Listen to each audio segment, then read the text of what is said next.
Contracts in Formula One can be a tricky business.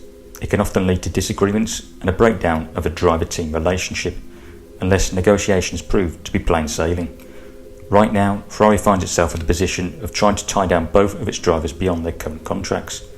But according to reports, while one driver is set to sign a mega new deal, the other is struggling to agree terms. So, what are the details that we know so far? Well, let's begin with Charles Leclerc. Recent reports in the Italian media suggest Leclerc is on the verge of signing a new 5-year contract, the same length of his previous deal that he signed at the end of 2019.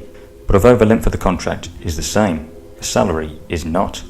It is estimated Leclerc would earn up to $50 million per year from his new deal, which will rival Max Verstappen as being the highest paid driver in F1.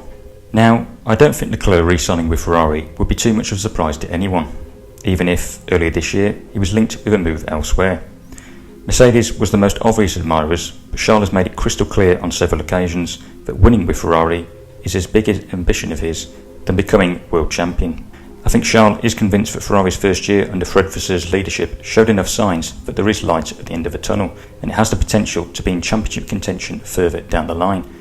Hence why a new deal is close to being agreed.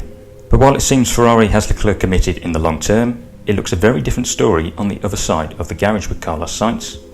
Sainz is also understood to be negotiating a new contract. Like Leclerc, his current contract expires at the end of 2024, so Carlos ideally wants his future sorted before the new season starts in Bahrain. But that may not happen. You see, it's claimed that Sainz and Ferrari are struggling to agree on the length of the contract. Carlos wants a 2-year deal, but Ferrari is only willing to extend his contract by another year. So why would that be? I mean, Carlos has done a stellar job in his 3 seasons at Ferrari. He's done pretty much everything required of him.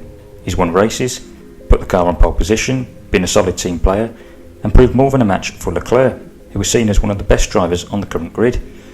Well, the simple explanation is that Ferrari is keeping a close eye on the driver market.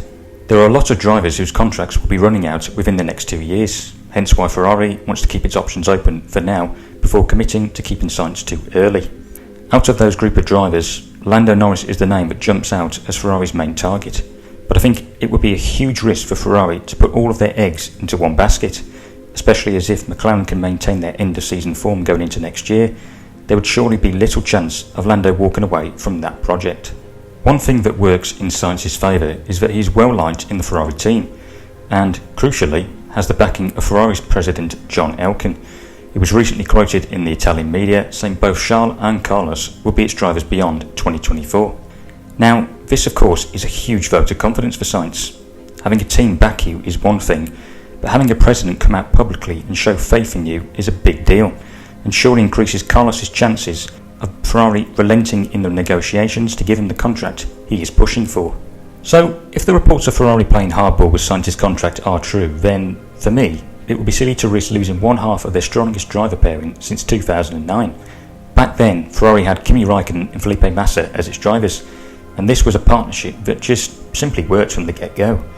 Kimi and Felipe not only got on well, but they were prepared to play the support role if their title chances were weaker than the others. On top of that, Ferrari managed both drivers perfectly, knowing exactly what point in the season was the right time to favour the driver who was in a stronger position in the championship. Looking at Ferrari's current driver lineup, I see a very similar dynamic to Räikkönen and Massa. 2 quick, talented drivers who have a great relationship, push and race each other hard while always showing respect, and given an equal opportunity to win by the team. It's hard to argue that Leclerc and Sainz aren't among the best driver pairings on the grid. Right now, I think it's the perfect lineup for Ferrari to have, and trying to change that would be a mistake. We shouldn't forget Sainz has developed into a solid top-tier driver from his early years in the sport, and that if he became available, any team on the grid would more than likely put up a fight to try and sign him. If he was to leave Ferrari, Carlos would not be short of options. He's been consistently linked with Audi's F1 project for 2026, where he could link up with Andreas Seidel from his McLaren days. Would it even be a step too far to suggest a move to Red Bull could be an option? I mean, Red Bull were responsible for giving Sainz his big chance in F1, and although the relationship broke down by the end, a chance to race for the current champions would surely be too difficult to resist. And if we're talking about a return to the Red Bull fold, then we might as well mention McLaren.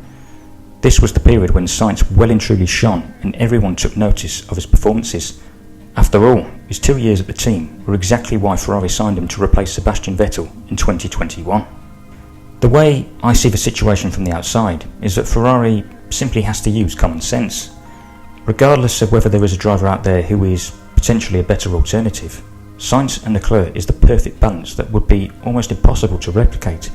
Ferrari has to let their guard down and give Carlos that 2-year deal, because if they're not careful, they could end up regretting how they handled the whole situation. So that's where I stand on Ferrari's contract talks. Now it's over to you to give me your thoughts on those negotiations. Should Ferrari meet Sainz's demands and re-sign him, or should they take a risk to sign fresh blood? If you are new around here, then don't forget to like the video and to subscribe to the channel.